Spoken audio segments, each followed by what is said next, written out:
Hi, this is Dr. Vivek Sasindran and welcome to yet another episode of ENT Talks.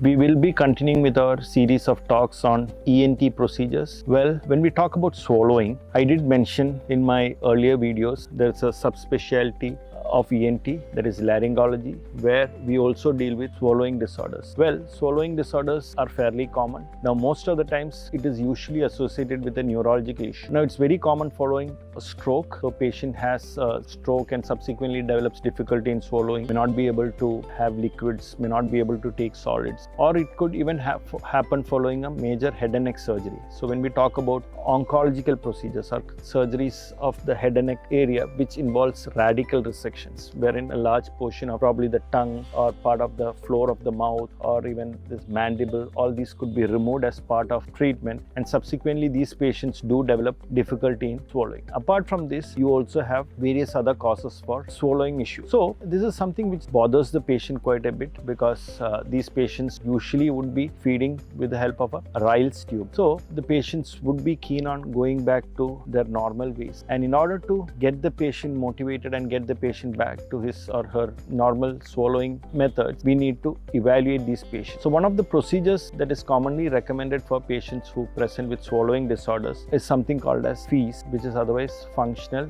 endoscopic evaluation of swallowing. Now, we had mentioned about laryngoscopy in our earlier videos where we assess the vocal cords. Now, this is something similar to that, but this is done with the help of a flexible laryngoscope. So we introduce a laryngoscope through the nasal cavity and then place it behind the throat, and simultaneously we give the patient oral feeds. Now, these oral feeds would be of varying consistency. It could be liquids, it could be semi-solids, or it could be solids, and these are usually laced with some coloring agent, and the most commonly used material is methylene blue in our setup. So the patient is given these feeds in small quantities, and simultaneously as the patient swallows, we are able to capture this whole sequence with the help of the endoscope. So we are able to understand if there is stagnation of food at somewhere along the passage, if there is any kind of spillage, or if there is any kind of spillover or penetration of this food into the airway. Now, is the patient's swallowing mechanism coordinated? Is there some kind of a lag? All these things can be picked up, and subsequently we can help the patient